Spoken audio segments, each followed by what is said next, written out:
Good morning and afternoon. Welcome again. I'm Isaac, coming to you from Hamilton, Ontario, and today I'm joined by somebody who knows the city inside and out. Tom Jackson has been elected councillor for Ward 6, the East Mountain area of Hamilton, Ontario, since first being elected in 1988. Ward 6 covers a mix of residential neighborhoods, light industrial zones, and Niagara Escarpment boundary, if I'm correct. Uh, Councillor's long tenure means he's seen infrastructure waves, demographic change, governance shifts, and local issues up close. And so I thought that this would be the perfect fit for this episode. So thank you so much for giving me your time. I really appreciate it. Isaac Hennelly and Antonio Marino, thank you. It's an honor to be with you both today. Awesome. So we're just going to start with your background in early life. I kind of want to talk a little bit about how did you first get into municipal politics and what drew you in, and more specifically afterwards, I'll ask why you chose to run for Ward 6. So what made you first get into municipal politics? So my parents of Armenian background, my mother especially, was probably ahead of her time as a woman and as an immigrant woman in getting involved in local affairs and helping candidates at the federal provincial level, helping MPs and MPPs in their campaigns. And when I was about maybe 10, 11, 12 years old, she was taking me everywhere. Even if I was sitting in a constituency office while she was volunteering and making phone calls on behalf of that candidate, I was there listening, paying attention, and kind of getting initial planting of the seeds of my interest in future public life. And as the teen years went along, I always took municipal affair courses in secondary school. And then after uh, getting admitted to McMaster University, my hometown university, I took a 4-year degree, honors political science, minor in Russian language. I did the minor in Russian language because of Armenia being at that time in the 80s one of the 15 republics of the USSR, in case I want to travel there. Здравствуйте, как вы поживаете? Я понимаю по-русски, но не очень свободно говорю. Anyways, a little bit of Russian I retained. Anyways, so I took my honors degree and I got involved in the Heart and Stroke Foundation. We moved over to the Albion Falls neighborhood on the East Mountain when Barbara and I got married in the 80s. My wife, Barbara, of Polish background. Mm. And I started to get involved, Neighborhood Watch, Heart and Stroke Foundation, Crystal Palace Subcommittee of the City, things like that, a volunteer level. And then afterwards, I had a number of people in the mid-late 80s encouraged me to run for local politics. I initially declined because I thought, the local politics, who cares about local politics? People like the power is at the Ottawa level and the Queen's Park level. Who cares about local politics? Plus, back then, it was still, for many of the past aldermen, as they were called back then before amalgamation in 2000, previous aldermen and representatives were more or less part-time. It was more evening meetings, but it grew into full-time positions later on in the late 80s and especially then into the 90s and after 2000 into the amalgamated city of Hamilton. But so I decided to run in 1985. Many people have forgotten today. I lost my first time. Interesting. And I came in back then, that old Hamilton system had the top two got in. So I came in third out of 8 candidates. Lived on the Albion Falls neighborhood. Woke up the next morning. I said, I'm done. I never want to be involved in politics again. I was angry, hurt, dismayed. Why couldn't people have seen that I would do my very best for them? Mm-hmm. So I ended up, after I left Stelco, working in the plant offices at Stelco. I opened up my first of 2 Second Cup stores. I love coffee retailing. I love Second Cup. I love. It's my first favorite coffee. Well, this is a little bit controversial. Sorry to get a little bit off. No, topic. This is okay. Let's digress. But I do love Tim Hortons. Yes, I do love Tim Hortons. Recently, Second Cup has become kind of my go-to, and I know it's unfortunate. Tim Hortons, it's homegrown, it's Canadian. Yeah, right. Second Cup is quite good though, so I will give you that. I might have to visit. Do you still have it? No, we don't. No, we sold them when I was getting into politics. I was gonna say I might have to take a visit there. Well, we had the Lime Ridge Mall store, and then we had one down on James South near the GO train station. But anyway, so I even when I was at Stelco, when I graduated from McMaster University, and then got into customer service at Stelco, as I said, in a plant office. and did more volunteering in the community. Mm-hmm. Then ran in '85, lost my first time, and I said that would be it. And opened up our first second cup store, then the second one within a year.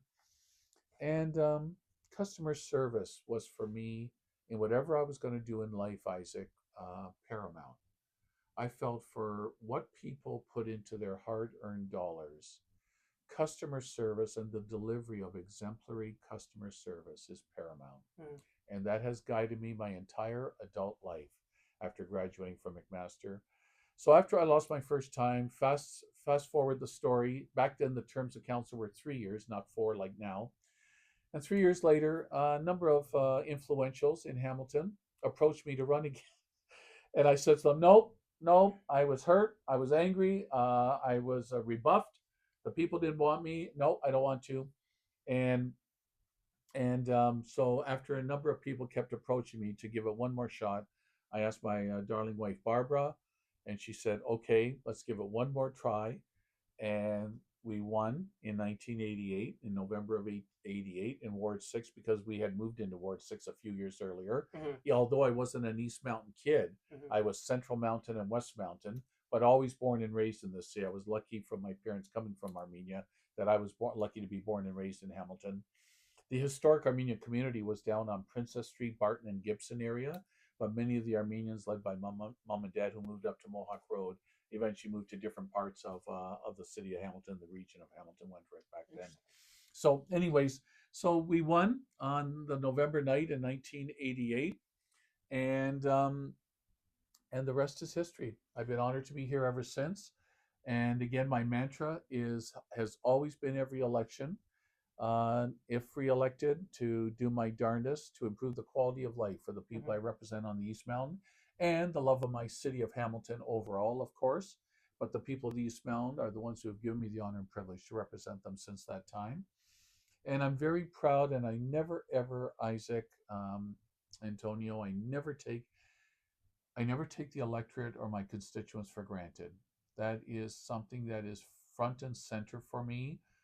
And some of this may come across as self-effusive praise and somewhat of some boastfulness. So I apologize for that, but No I'm need. just trying to Yeah. express to you who I am, and I never rest on my laurels. I always want to have new uh, objectives, new missions, new projects that I feel working always what I call my tri-party arrangement that I've used my entire political career, working with my constituents, city departments, and my office in this tri-party arrangement, Mm-hmm.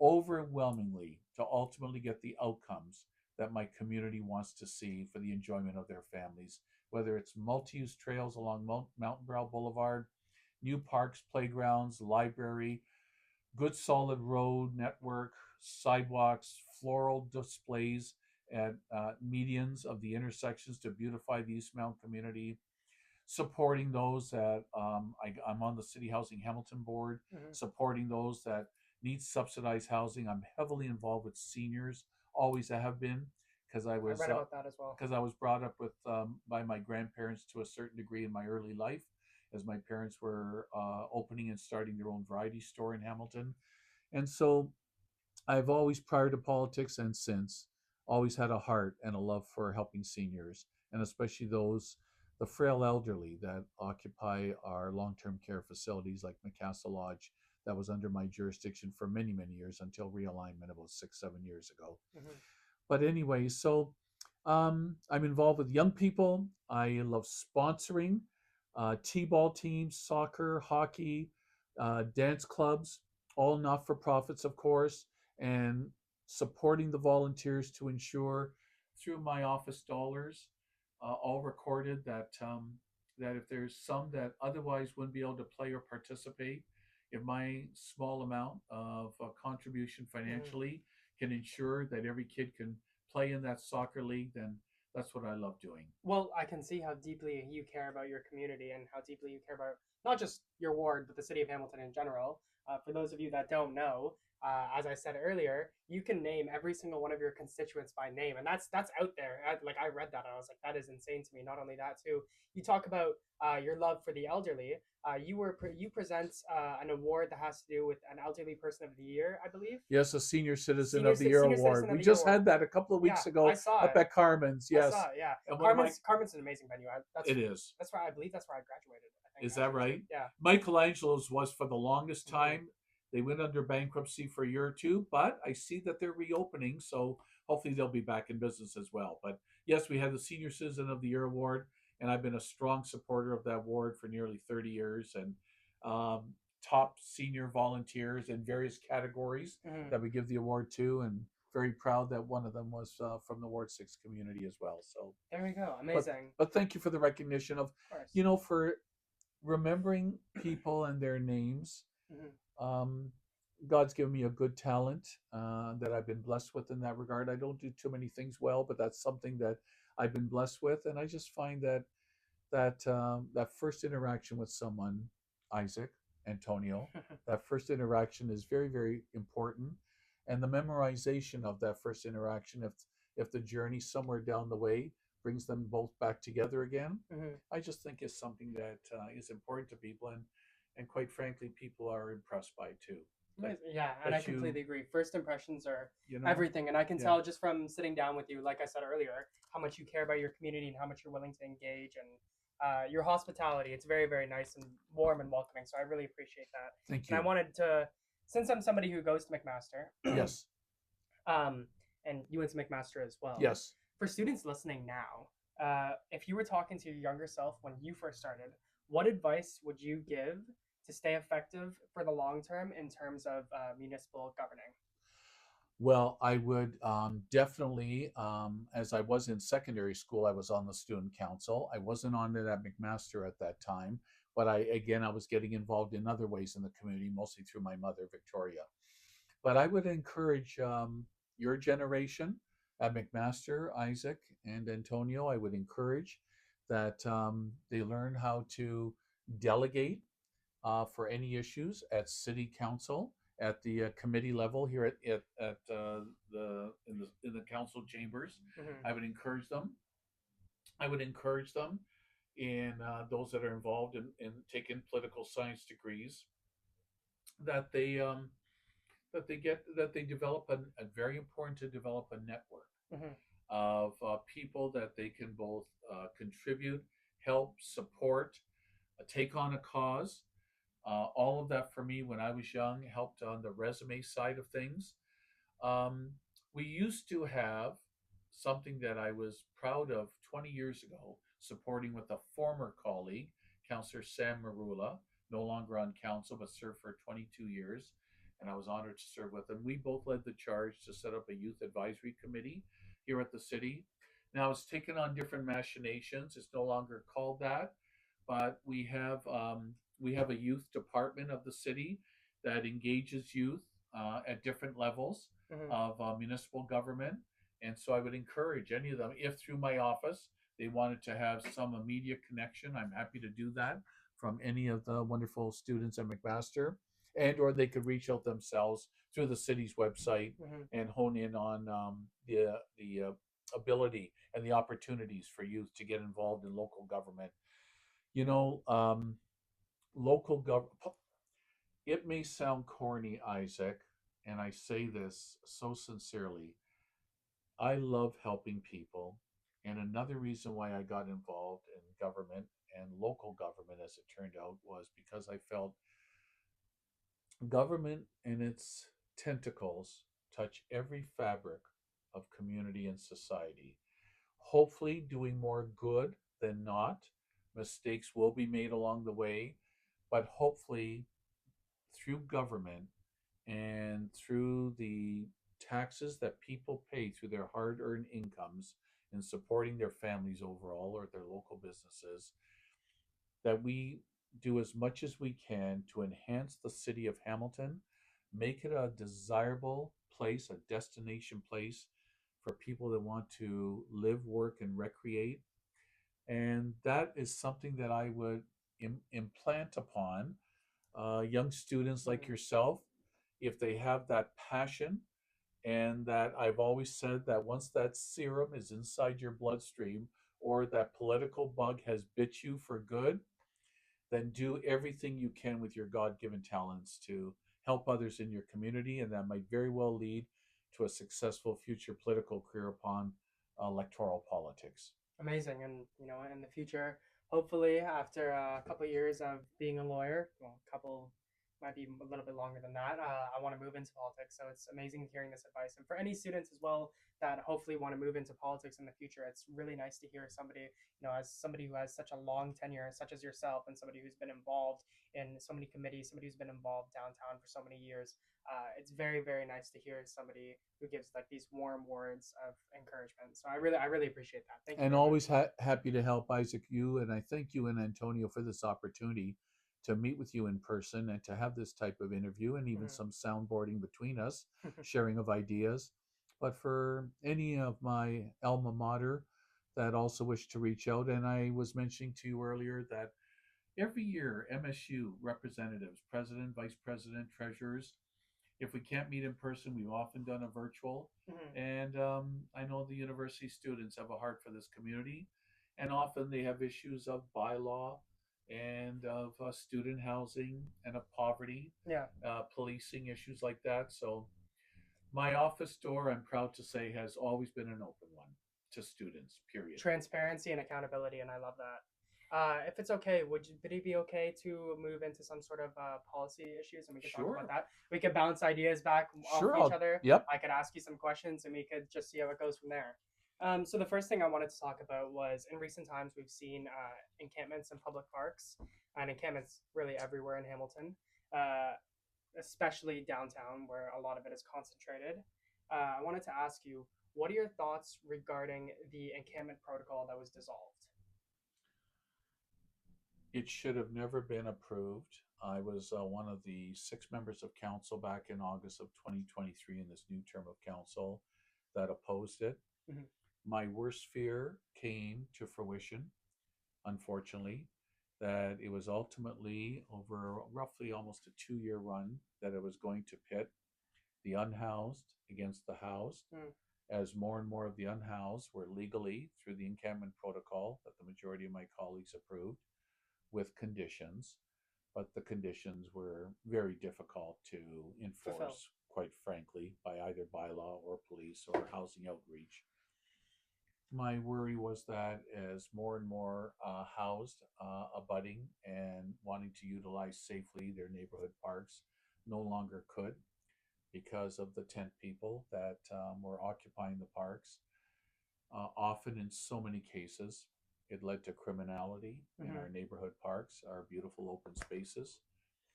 Um, it created much backlash, anger, neighborhood to neighborhood to neighborhood across the city. I felt it was a very flawed and ultimately a failed piece of legislation. I was happy to be the seconder of the motion earlier this year in February, led by one of my rookie council colleagues, Mike Spadafora from Ward 14. He moved it, I seconded it, to repeal the encampment protocol. I believe it passed by a 14-2 vote. Just Ward 2 and Ward 13, if I remember correctly, were the only two that wanted to sustain the protocol. Parks should never, ever have been a solution to homelessness. And look, and I'm being frank and honest with you, Isaac, during the time of opposing the protocol on social media, which I've shared with you I'm not on. I took my share of ridicule, mock, being told I'm cold, heartless, mean spirited. But parks should never, ever have been a solution to homelessness. I can tell you I had horrible, all documented experiences up in my ward. There was 1 or 2 areas that experienced regularly tent people that were occupying the neighborhood parks. And all documented, I had examples of seniors on a Sunday walking their dog along the escarpment, and a tent person was coming out wielding a knife, yelling vulgarities, obscenities. My senior had to run back to his or her home along Concession Street. and feeling absolutely threatened and intimidated, and no longer could use that park. Mm. Defecation, urination, narcotics, needles suddenly became more and more noticeable in the neighborhood parks. I mean, my area, I had one or two that I had to constantly contact housing outreach during the time of the protocol. But again, there was very little they can do than other than attend and try to do as much as they could for that homeless person in need. And I want to help homeless people, Isaac.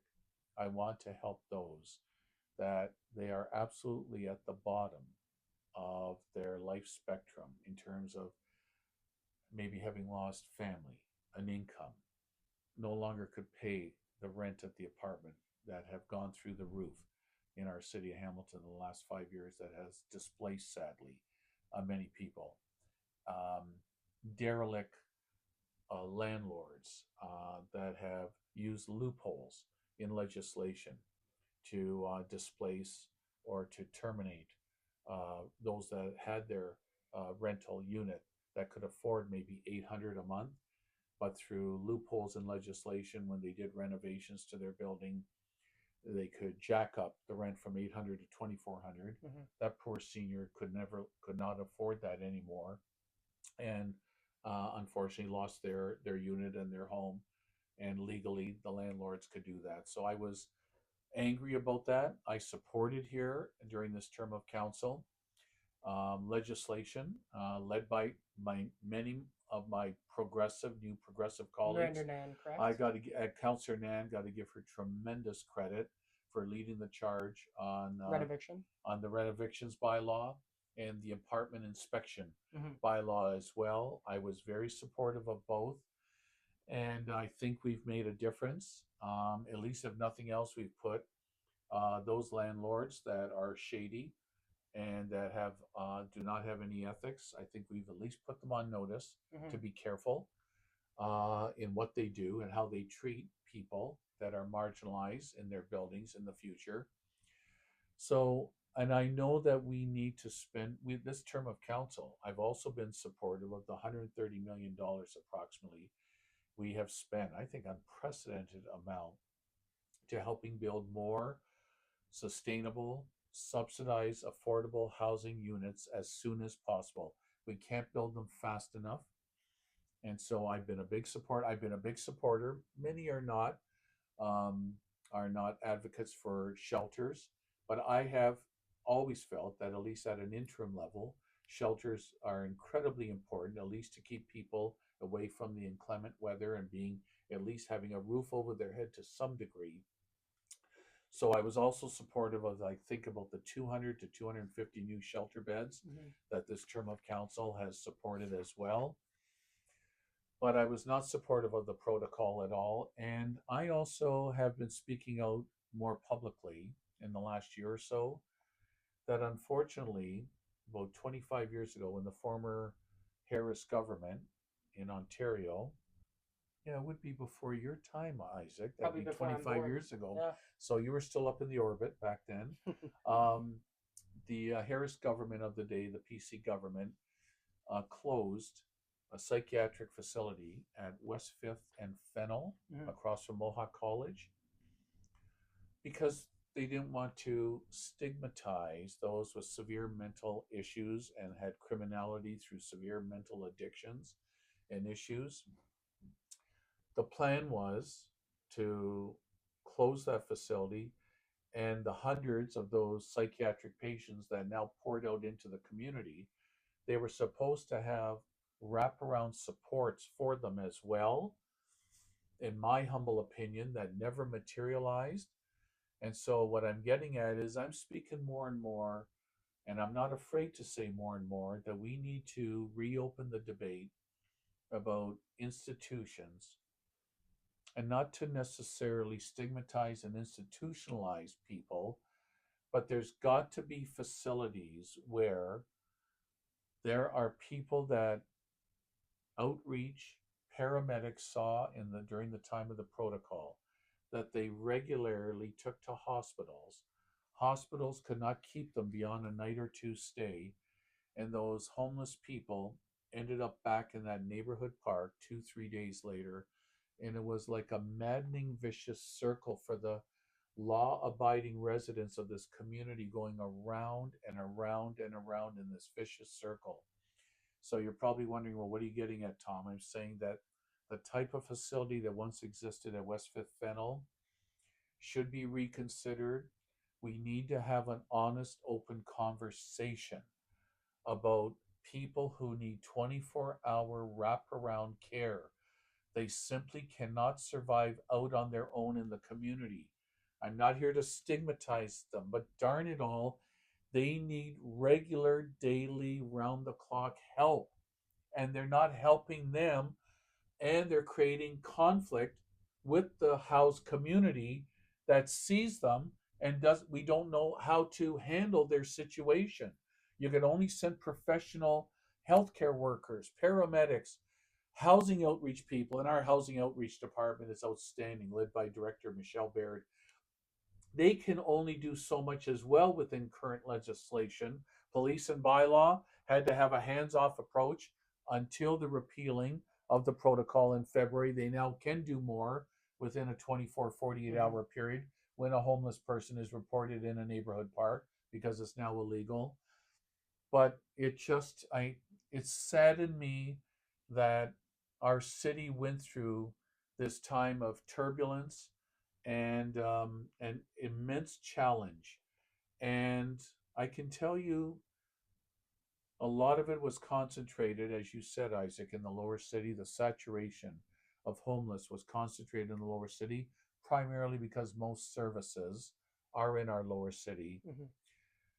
But when I hear from my constituents on the Eastbound, especially women, I've never heard so much as I have the last 2, 3 years from women in my constituency that don't feel safe going downtown anymore because of what they see or have experienced themselves, or don't simply feel safe wandering downtown.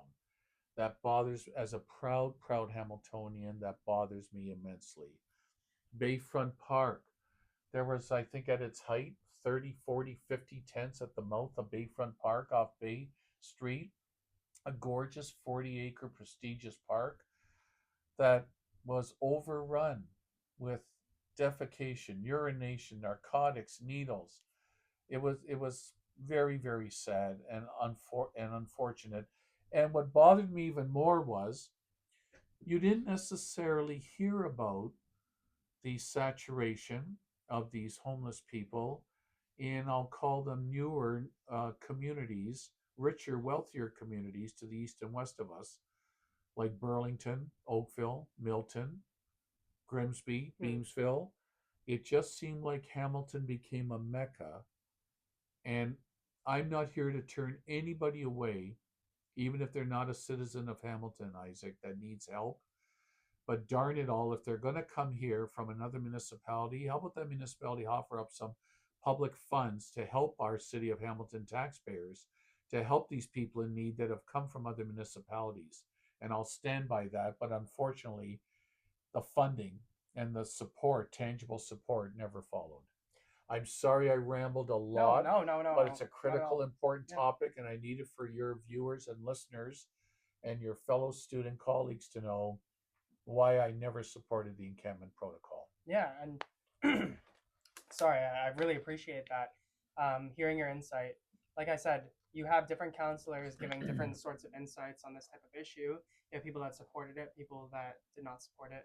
And it's important to hear everybody because at the end of the day, we are a city. We have city hall counselors who all decide to vote alongside the mayor on these issues. And it's important that we don't have one person who sort of decides everything. But it seems to me like, if I had to pinpoint it, the crux of the issue is okay. We have encampments. We have the encampments. We know that they're not good for public spaces such as parks. People do feel unsafe, but at the same time, balancing it, there are humans, there are citizens, and we need to be able to balance their human rights alongside everything else. So to me, what it seems like, okay, the easiest, most tenable solution would be to, okay, let's sort of think about sustainable housing because that's where we would want to be able to put them in. As you just said, we are building new sustainable housing projects in Hamilton. I know that it is multi-level governance, so I know the provincial and federal government actually have control over most of that, but municipalities do have control over zoning, I believe. And we do. And from what I know, the city of Hamilton has put more into housing than the provincial and federal government have in Hamilton. You're absolutely accurate about that. This term of council, the total amount has been about 180 million. 130 from your municipal government, 20 I think from the province, 30 from the feds. That's insane. That's disproportionate. I'm sorry. Yeah. When the federal government and provincial governments have greater amounts and sources of levers for taxation, we primarily rely on the property tax system and user fees at our rec centers and golf courses and things like that. Yeah, it's insane to me. And now that I think about it, obviously, so we have the sustainable housing projects that we're working on because there is land that is unused that I believe is being looked at for zoning in terms of building these. Correct. Check out our new City Housing Hamilton project there. at 55 Queenston Road. Okay, perfect. Check that one Check out, please. Buy 55 one. Queenston Road.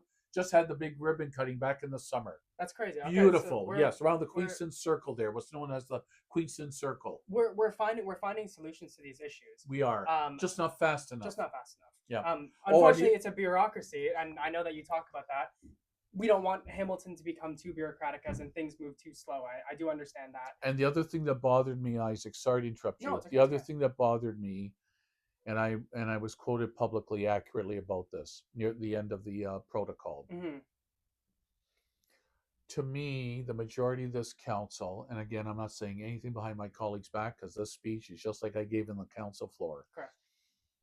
To me, the majority of my colleagues were disproportionately concerned about the roughly 2,000 homeless, the roughly 300 or so that were occupying neighborhood parks. And after a year and a half, almost 2 years of the protocol, I said, the majority of this council have abandoned, in my opinion, 568,000 other Hamiltonians of our population of 570,000. They've abandoned them, everyday taxpayers, to put all the priorities upon the 2,000, as important as that is, but you abandon the lion's share of everyday taxpayers that are funding all these programs that we're trying to help others in need. Mm-hmm. To me, that was just so unfair. And I was hearing more and more from my community. What started out 3-4 years ago as a large amount of sympathy in this community through the protocol and near its end, that sympathy factor amongst law-abiding residents, house residents, it waned, it evaporated, and people had the sympathy factor was gone. The sympathy has turned to disdain almost. It turned to disdain, and it was what did one of my constituents called it? Sympathy fatigue. Tom, I have sympathy fatigue, which means I've run out of it. Mm-hmm. I'm sorry, when my kid can't play at that playground anymore, something's wrong with this picture. Mm-hmm. No, and that's a great point that you make, especially. And I love how you're able to remember the constituent that said that. That just goes to show your amazing memory as well with that. But thank you. Back to the encampments. So we're building the sustainable housing projects. As it pertains to shelters, I know it does cost a little bit for emergency shelter beds. You have to pay for staff around the clock as well. I believe around the clock. Yes. It seems to me that seems a good short-term solution because having people outside in this weather right here versus having people inside a shelter, it's not even close which one you'd rather choose. Obviously, it does have a cost. There's a caveat there, but it seems to me that would be the best solution to be able to not expand shelters, but be able to make them more accessible to more people so that they're not full maybe all the time. Would you agree with that? I would agree with that, but we did both. We not only made them more amenable to those homeless that needed shelters, but we did end up doing expansion. Like I said, a minimum 200 to 225, 250 that through, I think it was close to $5 million this term of council to add the extra beds with our providers in the community, the Good Shepherds, the Mission Services, the Wesley Urbans, those wonderful providers in our community.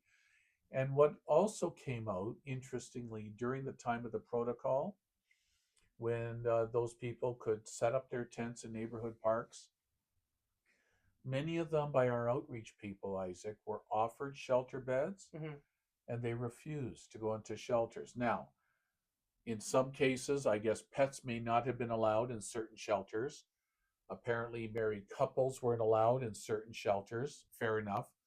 Um, However, when there were individuals who had an opportunity to have a shelter bed but wanted instead to stay in the neighborhood park, that also was frustrating for my house community as well. What was the That reasoning behind that that? well, again, some examples were some shelters wouldn't take that Oh, okay. individual with their dog.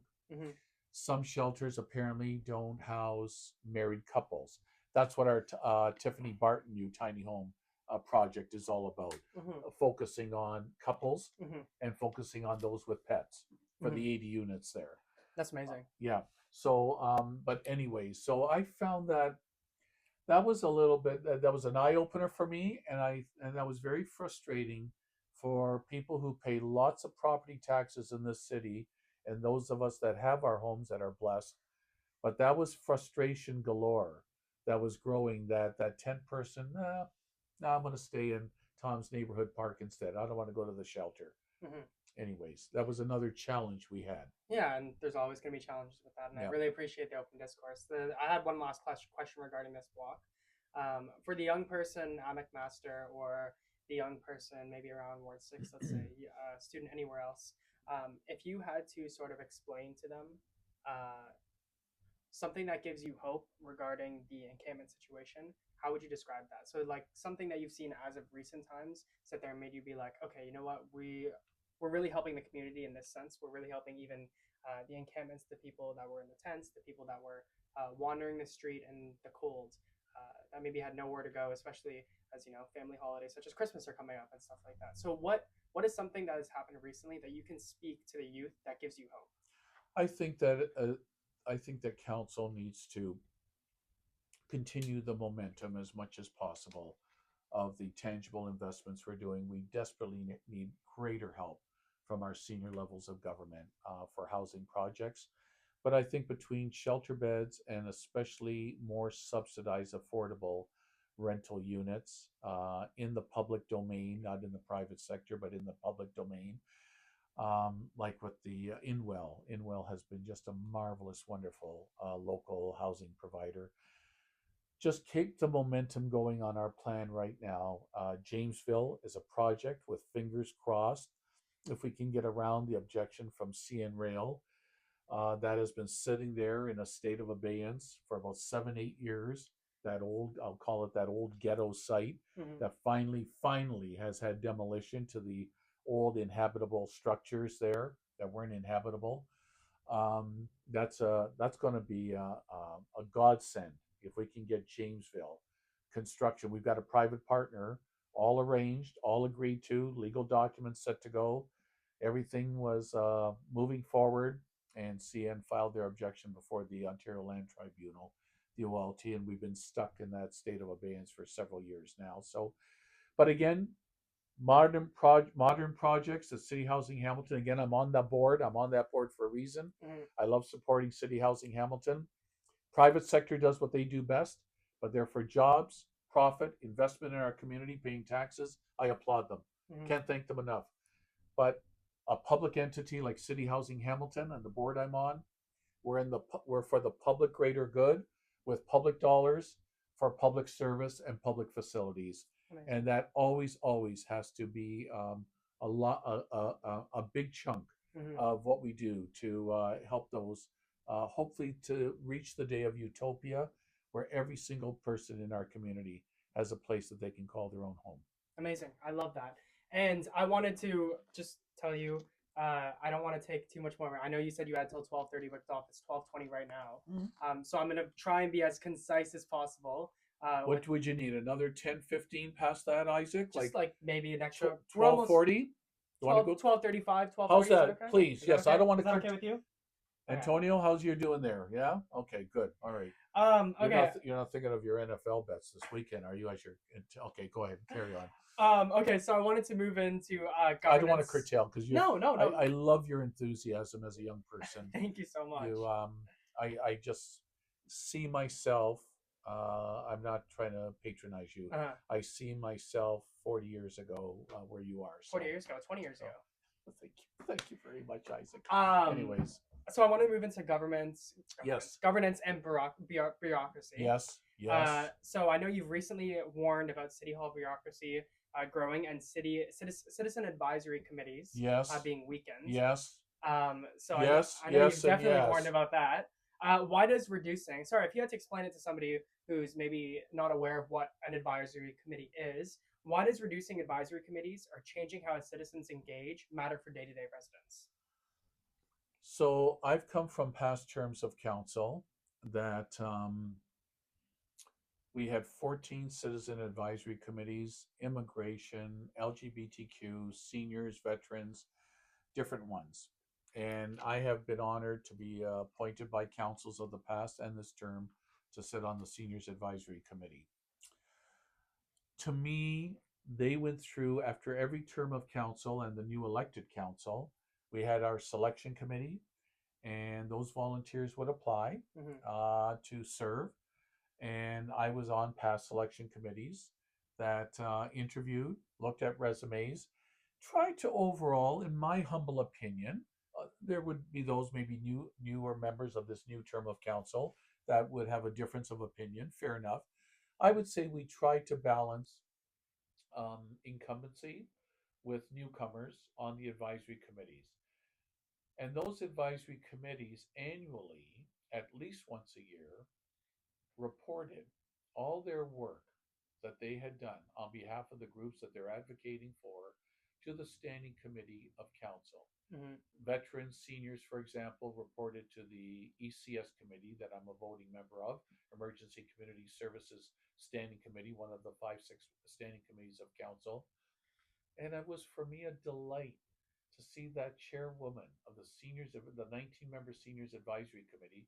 It was a delight for me to um, to see her come in, talk about the litany of projects that they had advocated for, working with council, the awards night, transportation in the community, HSR bus passes for seniors, housing, poverty, getting around Hamilton Mm-hmm. safely, ramping all of our intersections, proper infrastructure. It was for me a delight to see that in person, the visibleness and the acceptance and the appreciation of their delegation and presentation. That has now all been removed by a majority of, I think it was another, yeah, I think it was another 10-6 vote a few months ago. And the majority of my colleagues wanted to go in the direction of what's called committee liaison groups or community liaison groups, Mm-hmm. CLGs, instead of citizen advisory committee, CACs. And for me now, those CLGs are now embedded in the bureaucracy, in the appropriate department, wherever that agenda would fall into, and they will work now with the bureaucrats. And I suppose maybe committee and council may see from time to time minutes, but there will be no more direct engagement between the political level and the volunteer level. They'll all be done within the bureaucracies. And speaking of the bureaucracy, I have voted against the first 2 budgets of this term. Mm-hmm. Alex, to get to your point about bigger bureaucracy, because and I couldn't vote this past February. I'm sure you followed. If I'm already detecting, being an astute observer of your local government, that through the mayor's superpowers, through her strong mayor powers, Mm-hmm.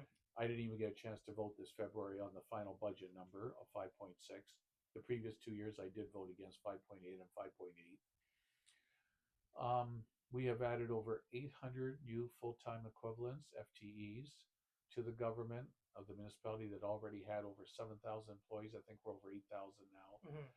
And for all the years I've served previously, back to my one of my reasons for getting involved in local politics and running for election, customer service being paramount. I think we've lost a lot of that with the bigger, bloated, more powerful bureaucracy that's been created by the majority of this council during this term of council. I've just found it distant and nowhere near as customer service friendly and responsive as I've enjoyed in previous terms of council. Now, I'm here to work with my SLT, senior leadership team.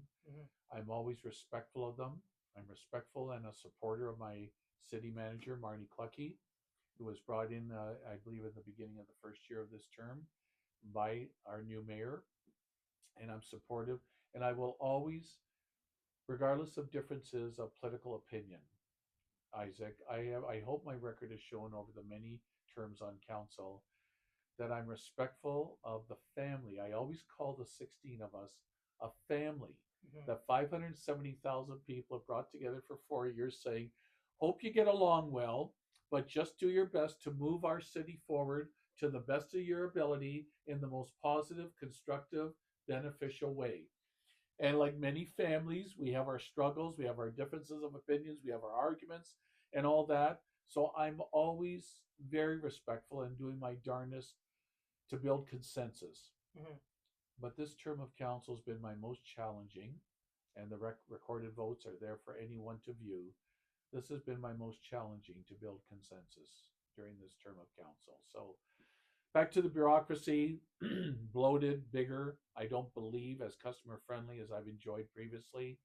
Can't support the increased taxes, especially when I come through a term of council last term out, Isaac, where we averaged 2.5% increase each year rate of inflation. Mhm. We got our. I'm proud to say this. We got our community through the worst healthcare crisis, the pandemic, in our generation.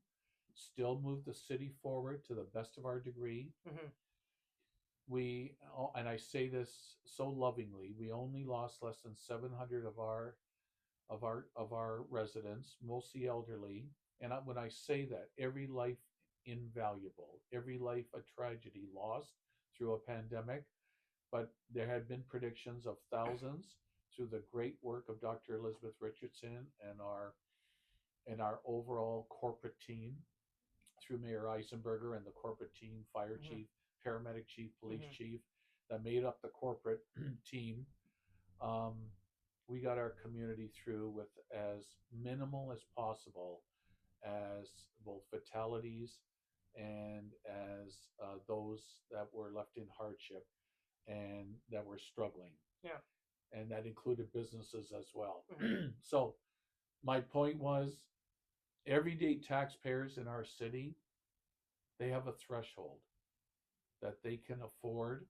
And in my humble opinion, sadly, this term of council has gone well beyond that threshold of what they can afford, along with newer financial impacts of vacant unit tax and rain taxes as well, Mhm. and $60 million bike lanes. You know the $60 million bike lanes? The last term of council, we had a 30-year plan to develop them as a Fennel Avenue would be under reconstruction in the future. We would look at adding bicycle lanes at that time. In one budget meeting in February of the new term of council 3 years ago, in one budget meeting, one of the newcomers moved a motion to accelerate the plan into 3 years, $30 million, $60 million into a 3 year plan. Of course, I voted against it, and I just felt that that was just totally unreasonable, Just a waste of money. unrealistic, and just creating an unnecessary financial hardship Mhm. on everyday taxpayers in Hamilton.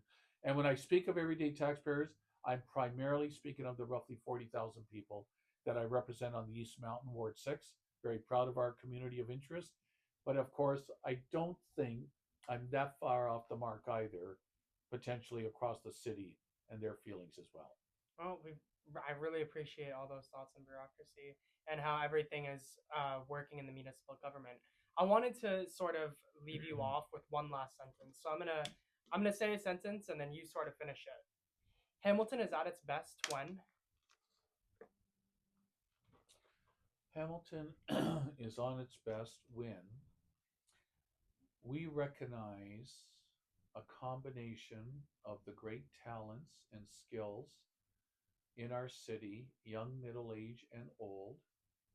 We try in this wonderful, beautiful, multicultural city that we are, that I'm extremely proud of as someone who's from an ethnocultural background, to just get along, be respectful of each other, and at the end of the day, try to move forward in the greatest collaborative, cooperative way to make our city the greatest city in this country, a destination place that people want to be in and find it desirable with all the wonderful natural amenities we have, the waterfront, the escarpment, multi-use trails, our waterfalls, 70 plus waterfalls, all our library system that is second to none with 22 branches across our city, our rec centers, our arenas, our business parks that are growing, providing investment and jobs, but always with our city and giving the modest level of mean income, disposable income that we have in our city. There's pockets of wealth, of course there are, and they're mostly in the newer parts and the former suburban parts of our city of Hamilton. But just to be cognizant that we are not one of the wealthier communities in the southwestern region of our province, and just to be always mindful of that, Mm-hmm. that we may need X amount of dollars tomorrow to fix our $2 billion infrastructure deficit.